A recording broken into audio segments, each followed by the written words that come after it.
Vincent Van Gogh, the genius with the brush. A name synonymous with artistry and brilliance, but there's more to his story than meets the eye. Beyond the vibrant colors of his paintings lies a tale of pain, loneliness, and relentless determination. Today, we're diving into the life of this legendary artist, exploring the highs, the lows, and the myths that shroud his legacy. Get ready to uncover the real Van Gogh, the man behind the masterpieces. In the Dutch village of Groot Zundert, Vincent van Gogh's journey began. Born into a family of faith and tradition, young Vincent found solace in the beauty of nature, but beneath the tranquility lay turmoil. Financial struggles and his father's expectations weighed heavily on Vincent's young heart. Vincent's early years were fraught with rejection and despair. His art went unappreciated by the world around him. Vincent van Gogh's childhood and early years were marked by sadness and struggle as he showed signs of mental instability. He might have drawn at an early age, but it wasn't encouraged. His father was a minister in the Dutch Reformed Church. He was very strict with Vincent and his other children. Vincent started out trying to become a minister like his father, but was an absolute failure. He then moved to England and became a tutor. Meanwhile, there was a famous artist on one side of his family, and they owned art galleries. His brother Theo was one of the successful art dealers there. Vincent tried selling art in the family gallery, but would honestly tell a patron that he shouldn't buy a painting he was interested in because it was badly done. At 25, they fired him. At the age of 26, already a religious person, Van Gogh became a priest at a coal mining village near Brussels. It is at this time he started to paint more seriously. The villagers there were very poor, and Van Gogh donated almost everything to them and lived like one of the poor villagers. So church authority fired him for bringing down the church's reputation. Finally, at the age of 27, Theo gave him artist paper and drawing materials and told him to try his hand at art. He died 10 years later, having left behind over 900 paintings and 1,100 drawings. He was largely self-taught. Let's dive into this historic man's masterpieces and the story behind each stroke of his brush.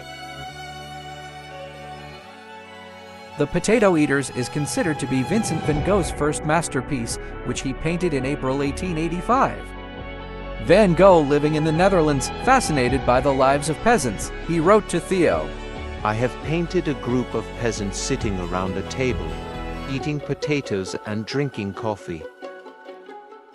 Sunflowers 1888, Van Gogh was experimenting with color and light, and he wrote to Theo, "I am painting a bouquet of sunflowers in a vase, and I am using chrome yellow."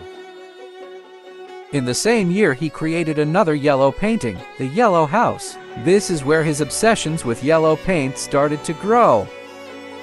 "I have painted the yellow house where I live, with the green shutters and the red roof. It is a cheerful house, and I feel happy there." But why yellow? Van Gogh suffered from mental illnesses. He might have been consuming yellow paint so as to attain happiness. Was he eating yellow paint due to his delusional idea of attaining happiness, or was he trying to end his life? Café Terrace at Night, 1888. Van Gogh was fascinated by the nightlife of Arles and wrote to Theo, "I have painted a café terrace at night, with people sitting at tables and enjoying the evening air." Yellow became the element of happiness in his paintings.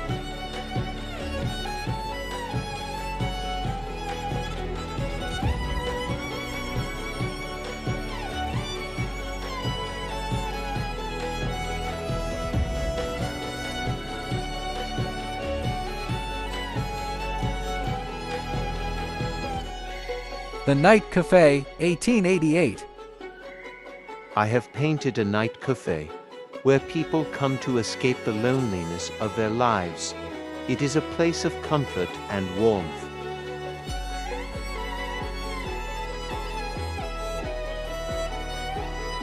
Loneliness.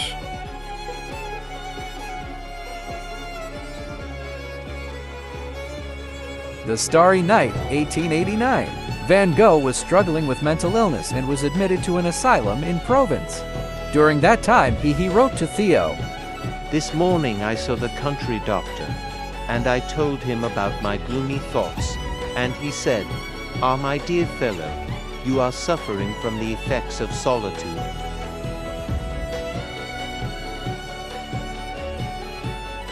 Ah, the solitude.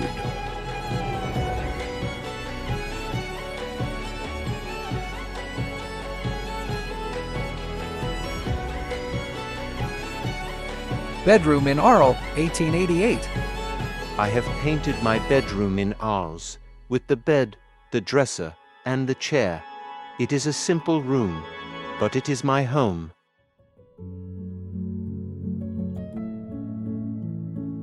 Van Gogh's circumstances led him to mental illness, depression, and anxiety, and one day, he fell victim to a severe mental breakdown.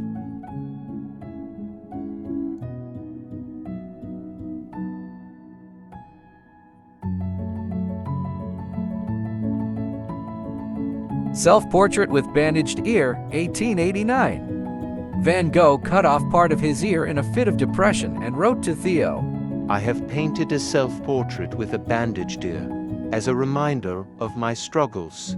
Van Gogh mutilated his own ear with a razor blade after the fit. He then wrapped the severed ear in newspaper and presented it to a woman. It marked a significant episode in his life and art, and he subsequently spent time in a hospital recovering from his injuries and experiencing further mental health crises. Wheatfield with Crows, 1890. This painting is believed to be one of Van Gogh's last works before his death. He wrote to Theo, I have painted a wheat field with crows, and I think it is one of my best paintings.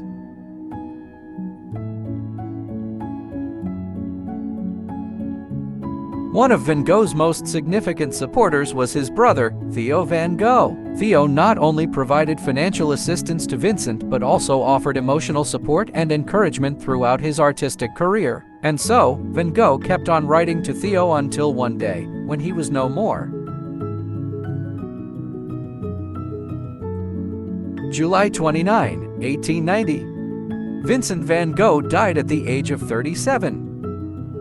The generally accepted explanation is that Van Gogh died from a self-inflicted gunshot wound to the chest. He had been struggling with mental illness for much of his life, and his final years were marked by periods of profound despair and emotional turmoil. On the day of his death, Van Gogh had gone into a wheat field and shot himself with a revolver. He was found wounded and taken back to the inn where he was staying, where he died 2 days later from his injuries.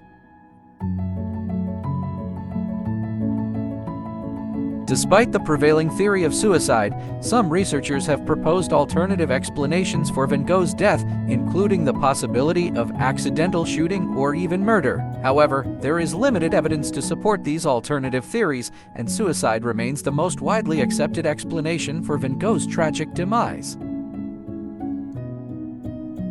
Theo was deeply affected by his brother Vincent's death. As Vincent's closest supporter and confidant, Theo experienced profound grief and guilt. Vincent's death took a toll on Theo's health, both physically and mentally. He struggled with the responsibility of settling Vincent's affairs and managing his legacy. Theo's own health declined rapidly after Vincent's death, and he passed away less than 6 months later, likely due in part to the stress and grief he endured.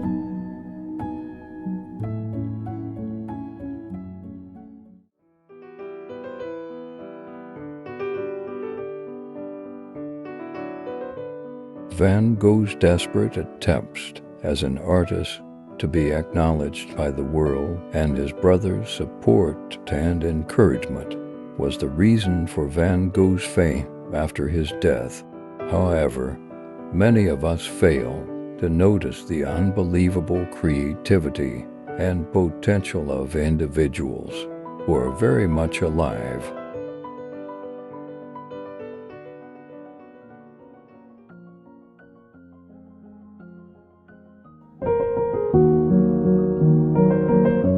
Water the flowers while they are still blooming.